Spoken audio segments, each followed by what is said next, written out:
Olá pessoal, sejam muito bem-vindos ao call de acompanhamento das estratégias da Rock Trade. Eu sou o Valdinei, economista aqui da Rock Trade, e para me acompanhar eu estou com o sócio fundador da empresa, o Rogério Passos. Tudo bem, Rogério? Tudo bem, Valdinei? Estamos aqui, cara. Vamos falar hoje aqui dos resultados das estratégias da Rock Trade e a gente tem resultado muito bom para apresentar essa semana. Legal, Rogério. Para começar então o nosso call de acompanhamento, a gente vai falar um pouquinho do cenário da Bolsa Brasileira. A gente vê aqui no gráfico do Ibovespa que a Bolsa subiu até alcançar o topo, lá na região dos 106.700 pontos, com a aprovação da reforma da Previdência na Câmara. Depois disso, o Congresso entrou em recesso e a Bolsa tem andado de lado, oscilando na região entre os 103.400 pontos e os 104.800 pontos. Bom, e para começar a gente vai falar da primeira estratégia, que é o método Atlântico. A gente tem o gráfico de trades abertos, considerando o fechamento em 23 de junho. No eixo vertical a gente vê a rentabilidade em porcentagem e no eixo horizontal a gente tem o tempo em dias posicionados em cada trade. As bolinhas azuis representam os trades positivos e as bolinhas vermelhas os trades negativos. A gente pode ver uma forte correlação entre o tempo posicionado nos trades positivos e a rentabilidade obtida, ou seja, quanto mais tempo posicionado, maior a rentabilidade. Isso é uma característica de uma estratégia seguidora de tendência. É isso mesmo, Rogério? É exatamente isso, Valdinei. A gente vê aí, nesse caso, claramente nesse gráfico, como o Atlântico teve sucesso em fazer essa que é a função dele, né? Que é justamente filtrar esses trades ruins e deixar que os trades bons se desenvolvam, né? Então a gente vê ali as bolinhas azuis crescendo, subindo ali no eixo vertical, né? Ou seja, tendo retornos cada vez mais altos, enquanto que as bolinhas vermelhas, que representam os trades negativos, todas elas próximas ao eixo, ou seja, próximas ao zero ali, né? Em uma perda muito pequena, até porque se eles e obviamente não durando muito tempo no tempo, porque eles são cortados rapidamente aí pelo Atlântico assim que o Atlântico percebe que esses trades não estão performando. E aí a gente vê esse gráfico, ele fala por si, né? Só você ver a quantidade de bolas azuis e o tamanho das bolas azuis versus a quantidade e o tamanho das bolas vermelhas.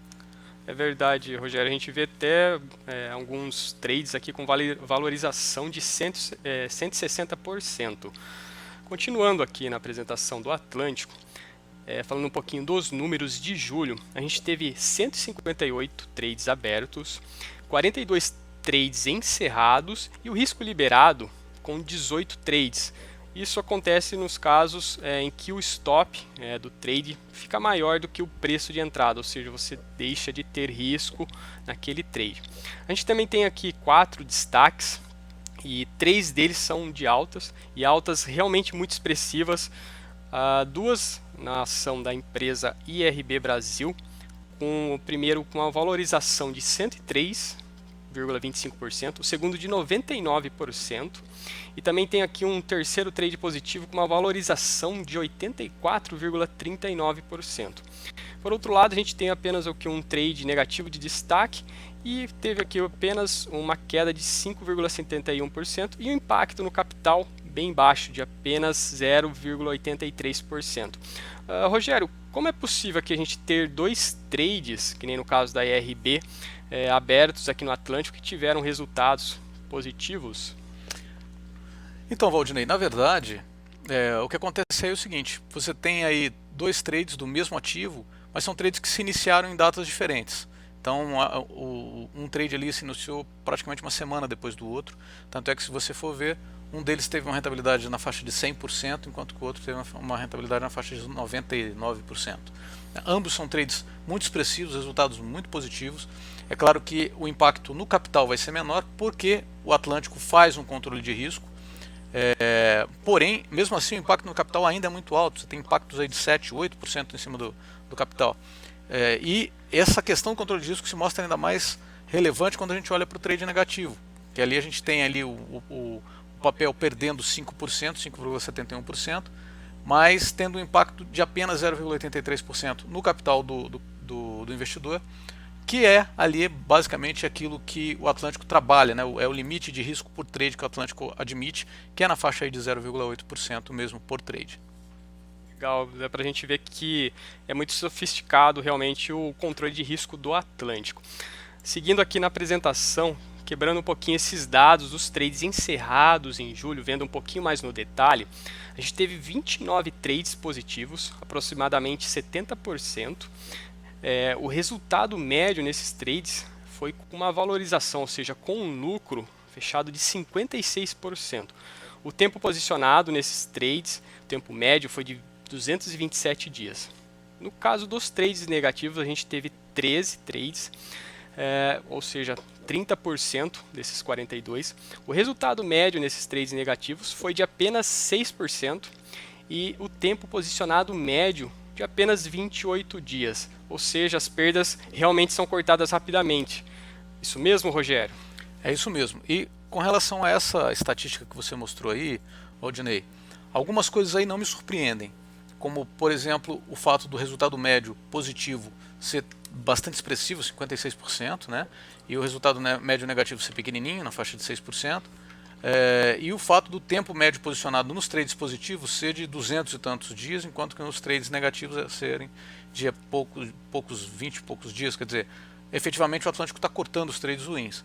Agora, um resultado aí que me surpreende é o do número de trades positivos versus o número de trades negativos, que a gente tem aí 70% de hit rate, ou seja, 70% de taxa de acerto, um número maior de trades positivos. Isso não seria de se esperar numa estratégia seguidora de tendência, como é o caso do Atlântico.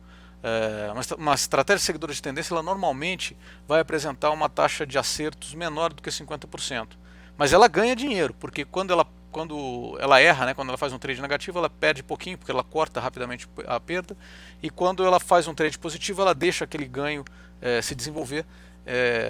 Então, obviamente, teria a rentabilidade que a gente viu ali, uma rentabilidade positiva bastante alta, é algo que não me surpreende. O que me surpreende, em se tratando de uma estratégia seguidora de tendência, é esse percentual de trades positivos aí que está muito alto. Isso provavelmente deve ser um efeito isolado aí, porque no longo prazo a gente deve esperar que a taxa de acerto, ou seja, o número de trades positivos de uma estratégia como o Atlântico, seja menor que isso. De qualquer forma, é uma boa notícia, a gente está tendo um resultado ainda mais positivo agora em julho. É verdade, a gente vai ver aí no próximo gráfico o resultado, as estatísticas do Atlântico desde o início dele e vai convergir aí para o que você acabou de falar, Rogério. Então vamos ver aqui no próximo slide. A gente tem a estatística geral dos trades do Atlântico desde o início. A gente tem uma média de retornos positivos de 20,57%, uma média de retornos negativos de menos 7,45%, uma expectativa matemática de 6% e o hit rate, que é a taxa de acerto, de 48,08%. Isso realmente vem convergindo aí com o que você acabou de dizer, né? Exatamente. Certo? É uma taxa de acertos que está abaixo dos 50%. Mas o que é interessante nesse slide que você mostrou é o resultado, a discrepância entre o resultado, o valor o médio dos retornos positivos contra o valor médio dos retornos negativos. Quer dizer, 20%, quer dizer, praticamente 3 vezes, né, o resultado dos positivos em relação aos negativos. Isso aí aliado com uma taxa de acertos que está ali quase nos 50%, claramente a gente tem uma estratégia com uma lucratividade bastante expressiva. A gente também vai falar agora do resultado do Atlântico, comparando ele com o Ibovespa. Aqui do lado direito, a gente tem desde janeiro de 2017 o resultado do Atlântico com uma rentabilidade acumulada de 108%, enquanto o máximo drawdown foi de apenas 14,43%. Isso seria o risco.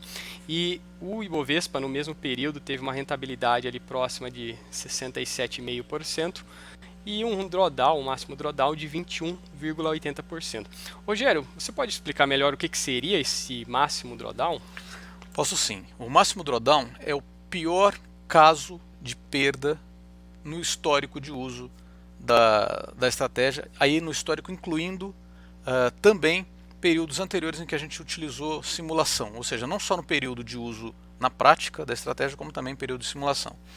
E o máximo drawdown, na verdade, ele vai medir qual foi a pior queda que você teve desde um topo de resultado até fundo de resultado, né? Então, quando eu estou falando de topos e fundos da curva de carteira, ou seja, da sua grana. Se você chegou a ter, você tinha lá, sei lá, 50 mil reais inicialmente, você chegou a ter 100 mil reais, você ganhou 100%, e aí desses 100 mil reais ele voltou para trás e caiu até 70 mil, você teve aí um drawdown de 30% em cima do topo ao qual chegou, né? Ou seja, a pior queda que você teve. E você tem que fazer isso desse jeito porque você, vamos dizer que você começou a utilizar o Atlântico justamente no momento em que ele estava lá no máximo, no ápice dele. Você poderia ter tido aquela queda de 30% em cima daquilo que você colocou. É isso que o MDH mostra. Ele está mostrando o máximo drawdown histórico, ele está mostrando o pior caso de perda da estratégia em todo o período e inclusive nas simulações. São simulações pesadas que são feitas para simular ainda períodos que não foram exercitados na prática. Então a gente mostra assim, traduzindo isso em bom português, é um resultado que a gente utiliza como medida de risco, porque ele é o pior caso de perda, mas ainda assim é um caso muito improvável de ter acontecido. Quer dizer, a gente está pegando o máximo drawdown histórico. Se a gente pegar o drawdown médio dele, vai ser bem menor do que isso aí, né? Então, o que seria de se esperar que uma pessoa normal tivesse, né? Mas basicamente a gente utiliza esse valor. Já para o Ibovespa, a gente está pegando como MDH exatamente a pior queda do Ibovespa no período. E é isso que a gente está comparando nesse gráfico aí. A gente pode ver que, de uma maneira geral, o Atlântico ele apresenta um MDH menor do que o Ibovespa. Ou seja, ele apresenta uma exposição, um risco menor do que o Ibovespa, mas no longo prazo ele vai trazer um resultado muito melhor do que o Ibovespa. Então é uma estratégia que está claramente aí controlando o risco e trazendo resultado para o seu usuário.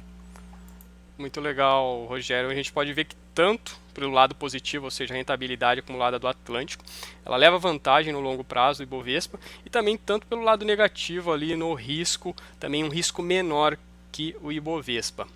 Continuando aqui com os slides, a próxima estratégia que a gente vai falar é a da carteira Rocket 5, que realmente faz jus aí ao seu nome. Ela é um foguete. A gente pode ver aqui no gráfico, comparando a Rocket 5 nessa linha laranja com o Ibovespa na linha cinza e o CDI na linha preta, que nem daria para comparar na verdade, e a gente vê que em julho a carteira Rocket 5 está com uma rentabilidade acumulada de 15,78%, enquanto o Ibovespa no mesmo período teve uma rentabilidade, aí está tendo uma rentabilidade de 2,71%. Se a gente comparar também desde o início da carteira Rocket 5, lá em dezembro de 2017, a rentabilidade acumulada é de 144,52%, enquanto o Ibovespa no mesmo período tem uma rentabilidade de 35,74%. Realmente esses 5 ativos aí que são selecionados na carteira Rocket 5 são foguetes. Isso mesmo, Rogério? Exatamente. Sempre lembrando que esses 5 não são fixos, né? O robô está o tempo todo buscando, reavaliando os 300 maiores papéis da Bovespa, buscando dentre eles quais são os 5 que ele deve escolher. E a carteira ela pode ser revista, né? Até semanalmente, né? O básico é que ela seja revista mensalmente, mas pode acontecer de algum papel ser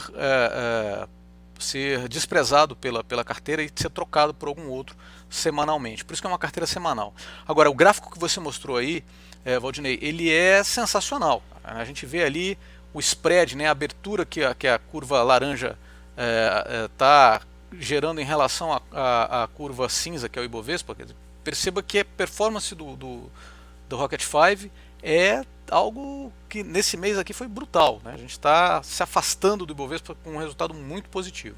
Esse gráfico fala por si, né, cara? Não precisa falar mais nada, né, na verdade. Muito legal, Rogério. Realmente só a gente pode pegar aqui desde maio, junho e julho, são meses que realmente a carteira Rocket 5 se descolou. Só nesse mês aqui o rendimento dela está 5 vezes mais do que o Ibovespa. Bom, continuando aqui na nossa apresentação, a gente vai falar da próxima estratégia, que é o IND. Ela opera o mini índice, contrato futuro do índice Ibovespa. A gente tem algumas estatísticas aqui para falar dessa estratégia. Entre junho e julho, a gente teve 4 trades encerrados. A média de pontos por trades obtidos aí nessa estratégia está próximo quase de 2.000 pontos por trades, é muito ponto. A variação média no ativo também com uma rentabilidade aí de 2%, que é muita coisa. Esse 1,98% ele é um ativo alavancado, e isso realmente traz uma valorização muito maior do que o normal. E aí o hit rate nesses 4 trades é de 100%, ou seja, são poucas operações nessa estratégia, mas são muito certeiras. A gente tem até um exemplo aqui de um trade encerrado em julho, que a gente já tinha apresentado, que ele entrou no trade com 101.800 pontos, a última cotação foi 104.100 pontos, só nesse trade foram 2.300 pontos. Rogério, você gostaria de comentar aí sobre a estratégia Indy? O que é interessante perceber nessa estratégia, a estratégia de Indy é uma estratégia de mais curto prazo, né? Ao contrário do Atlântico, ela trabalha no curtíssimo prazo e ela gera resultado muito rapidamente, né? Ela é uma estratégia também que usa e abusa de stops de ganho, são stops de ganho que o próprio robô gerencia, você não precisa ficar colocando isso na corretora, quer dizer, ele vai te dizer quando sair de um dia para o outro, né? Mas ele vai te dizer, ó, já ganhei o suficiente, cai fora. E é uma estratégia que tem essa, ao contrário do Atlântico, ela tem um hit rate muito alto, né? O hit rate esperado para essa estratégia é na faixa de 70%. Nesse slide aqui, nesse mês aqui, digamos aqui, na verdade, essa estratégia aí em junho e julho, especificamente nesse caso a gente teve 100% de acerto, mas o esperado dele era 70%, na faixa de 70%. Um resultado também fenomenal, né? Com uma vantagem adicional. Quem está utilizando a estratégia de índice, por ser uma estratégia que trabalha com contratos futuros, ela utiliza o contrato futuro, ela vai se posicionar no contrato futuro utilizando margem de garantia. E você pode utilizar como margem de garantia, por exemplo, ações que você tem em carteira, por exemplo, as ações que você pode ter posicionadas no Atlântico ou no Rocket 5. Então é uma forma de você alavancar ainda mais o seu ganho e você ganhar mais dinheiro sem precisar colocar nenhum tostão a mais no investimento, né? Essa que é a ideia.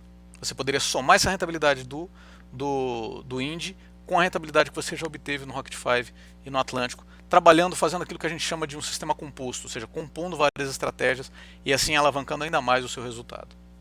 Legal, Rogério. E só lembrando aí, 2.000 pontos, mais ou menos, é mais de R$400 em uma operação, se você operar apenas um mini contrato. Realmente é um valor monetário bastante alto aí. Continuando aqui, a gente vê também o gráfico do Indy, comparando ele, no caso na linha laranja, com o Ibov na linha verde e o CDI na linha azul. A gente vê que desde o início, que foi testada a estratégia do Indy, ela tem uma rentabilidade acumulada de 43,34%, enquanto o Ibov tem uma rentabilidade de 32,15%, ou seja, uma vantagem para o Indy aí em torno de 11%. Também a gente pode ver aqui no gráfico, como era uma estratégia que você pode entrar tanto comprado também quanto vendido, há momentos como lá em janeiro, dezembro também do ano passado, janeiro desse ano, que o índice caiu, o Ibovespa caiu, mas o Indy, a estratégia Indy, mesmo assim teve rentabilidade positiva. Isso é porque o índice ele funciona também na venda e aí ele consegue aproveitar esses momentos. Isso mesmo, Rogério? É exatamente isso. Fica muito claro nesse gráfico aí, viu, Valdinei? Esse gráfico que você estava mostrando. Porque ali a gente consegue ver que no momento em que a linha do Ibovespa caiu, a linha verde caiu, a linha vermelha se manteve mais ou menos no mesmo lugar e até subindo, né? Por quê? Porque, como o Valdinei disse, essa estratégia é uma estratégia composta. Ela já tem dentro de si uma subestratégia que opera comprado, ou seja, que ganha dinheiro quando o mercado sobe, e uma outra subestratégia que opera vendido, que ganha dinheiro quando o mercado cai. Então você vê aí que ele realmente vai se distanciar do Ibov, justamente quando o Ibov cai, ele não precisa cair, ele inverte a mão e começa a ganhar dinheiro com a queda do Ibov. E aí a linha vermelha se descola da linha verde, né? A linha vermelha aí, no caso, é a estratégia do Indy, e é por isso que a gente tem um resultado muito bom nessa estratégia aí. Legal, Rogério. Bom, a gente apresentou aí os resultados, a gente viu resultados muito bons das estratégias da Rock Trade. A gente vai ficando por aqui com o nosso call de acompanhamento. Rogério, eu gostaria de perguntar para você se você tem alguma consideração final para comentar. A consideração final é a seguinte: O grande poder dessas estratégias, é claro que olhando essas estratégias individualmente você vê que elas têm, todas elas, um resultado muito positivo, mas o grande poder dessas estratégias, ele se revela mesmo, né, quando você conjuga essas estratégias, quando você compõe essas estratégias umas com as outras, né, colocando todas elas operando em paralelo no mercado. Essa é a grande dica que fica aí. Legal, Rogério. Então eu gostaria de agradecer a participação do Rogério aqui para explicar um pouco melhor das estratégias, esses números. Ele é um cara que ajudou aí a desenvolver essas estratégias e é muito importante aí a participação dele. Também eu gostaria de agradecer a participação de você que está nos assistindo. E lembrando que toda quarta-feira a gente tem um novo call de acompanhamento. E até semana que vem e um grande abraço.